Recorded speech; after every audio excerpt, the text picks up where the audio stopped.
Hello friends, मैं आपकी दोस्त निशा मिश्रा आपका बहुत बहुत स्वागत करती हूँ आपके मार्गदर्शन चैनल में। उम्मीद करती हूँ कि आप सभी स्वस्थ होंगे और अपने जीवन में एक बेहतर भविष्य के लिए आगे अग्रसित हो रहे होंगे। कल हमने बात की थी घरेलू हिंसा से संबंधित विषय पे। घरेलू हिंसा के अंतर्गत हमने समझा कि क्या होती है घरेलू हिंसा, किस प्रकार की प्रताड़नाएं सहन करनी पड़ती हैं घरेलू हिंसा के दौरान, किन उपायों को हम करें जिससे कि घरेलू हिंसा को हम कम कर सकते हैं और क्या कारण है घरेलू हिंसा होने के। इन सभी विषयों पे हमने काफ़ी एक विस्तृत और थोड़ी विचित्र भी कहेंगे चर्चा की। कुछ ऐसे पहलुओं को उठाया जो अभी तक लोगों के दिमाग में बिल्कुल भी नॉक नहीं कर रहा था। क्या ये भी एक कारण हो सकता है घरेलू हिंसा का?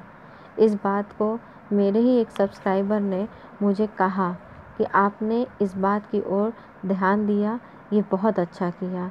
ये सुन के मुझे अच्छा लगा कि मेरे विचारों से आप लोगों की सहमति है। मुझे बहुत अच्छा लगा कि आप लोग इस तरीके के विचार रखते हैं और समाज में कुछ अच्छा करने के लिए अग्रसित हो रहे हैं। आपके द्वारा, आपके परिवार के द्वारा मेरे विचारों के प्रति सहमति व्यक्त करने के लिए मैं आप सभी को बहुत बहुत आभार प्रकट करती हूँ।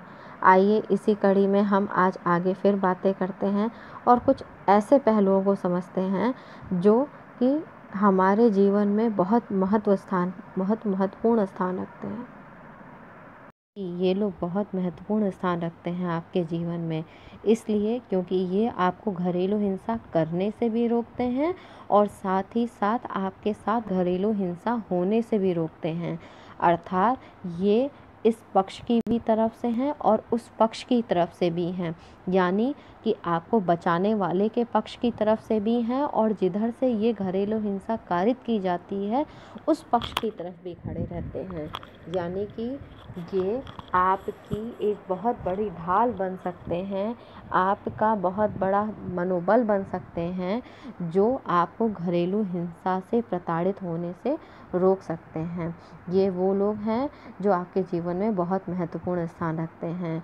ये कोई और नहीं, ये हमारे माता पिता और हम स्वयं भी हैं।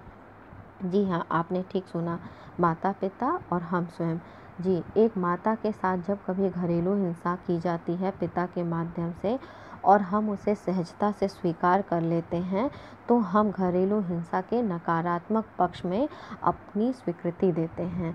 वहाँ हम उसे स्वयं बढ़ावा देते हैं।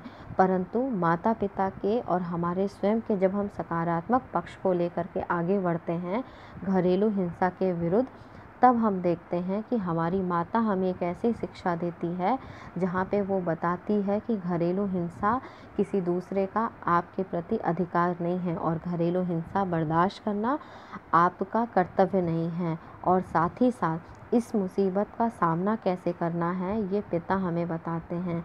वो हमारे विचारों का सम्मान करते हैं और हमें समर्थन प्रदान करते हैं और हमें इस काबिल बनाते हैं कि हम स्वयं इस घरेलू हिंसा से लड़ सकें और अपने साथ न होने दें। देखिए, एक बहुत बड़ी चीज़ है जो हमें मतलब इतना परेशान करती है कि हमें समझने में बहुत देर निकल जाती है। कहने का तात्पर्य ये है कि हर बार हम प्रताड़ित होने के बाद क्यों आगे बढ़ गए, हर बार ऐसा घटना घटित हो जाए तभी हमें सबक आएगा। नहीं, ये हमें ऐसा नहीं करना है, क्योंकि हमें शुरू से एक ऐसे समाज की कल्पना करनी है, एक ऐसे समाज की ओर आगे बढ़ना है जो इस प्रकार के कलंक से कलंक रहित हो। अर्थात वहाँ पे घरेलू हिंसा का कोई स्थान ना हो। यानी कि मैं कह सकती हूँ कि हमें और आपको इस काबिल बनना है कि हम दूसरों के साथ घरेलू हिंसा नहीं होने देंगे और साथ ही साथ स्वयं कभी घरेलू हिंसा नहीं करेंगे और न ही कभी स्वयं इस घरेलू हिंसा से प्रताड़ित होंगे। अर्थात अपनी माता की सीख, पिता का समर्थन और स्वयं के प्रयास से हम इस घरेलू हिंसा को रोकेंगे। घरेलू हिंसा को रोकने के लिए सर्वप्रथम आपको करना क्या चाहिए?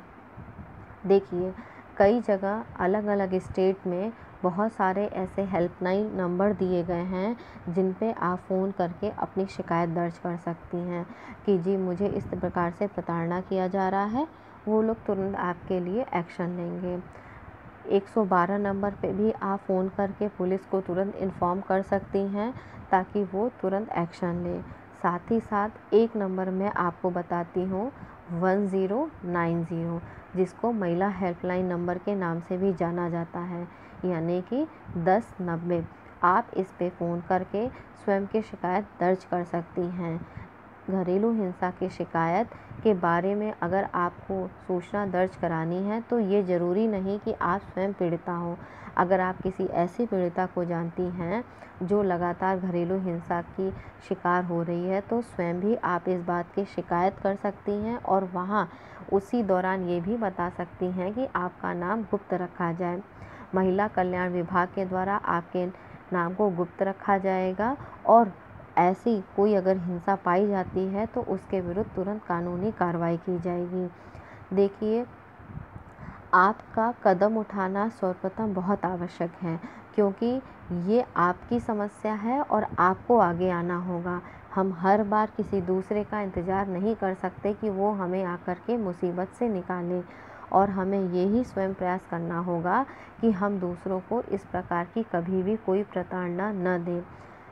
घरेलू हिंसा के इस पक्ष को समझने के साथ साथ मैं आप सभी से अब विदा चाहती हूँ और चाहती हूँ कि कल एक नए विषय के साथ, यानी कि इसी घरेलू हिंसा में एक नए मुद्दे को लेकर के आपके साथ आऊँ, बैठूँ और बात करूँ। और आप भी इस बारे में सोचिएगा। एक मैंने तरीका आपको बताया कि आप किस प्रकार से लोगों की मदद कर सकते हैं, फ़ोन करके, महिला हेल्पलाइन पे सूचित करके, एक अपनी लिखित शिकायत दे करके। और एक तरीका और भी है जिसको सिर्फ आप अपनी उंगलियों के माध्यम से घर बैठे कर सकते हैं, जिसके बारे में शायद किसी को पता भी ना हो और एहसास भी ना हो कि आपने उसके लिए क्या किया है। वो माध्यम है मेरी वीडियो को उन तक शेयर करके, उन्हें ये बता करके कि आप किस प्रकार से इस घरेलू हिंसा से बच सकते हैं और इस घरेलू हिंसा की जो नकारात्मक शिक्षा चली आ रही है कई पीढ़ियों से, उसे रोक सकते हैं। मेरा आप सभी से निवेदन है, न तो घरेलू हिंसा करिए और न किसी को सहन करने दीजिए।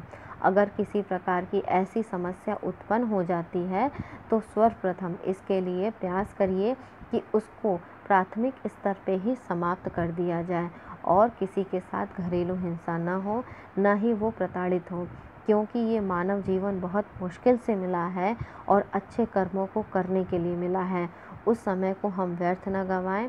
इसी उम्मीद के साथ मैं आपसे फिर कल मिलूँगी कि हम इसी विषय पे एक नया दृष्टिकोण लेकर के, एक नई विचारधारा लेकर के मैं आपसे मिलूँगी।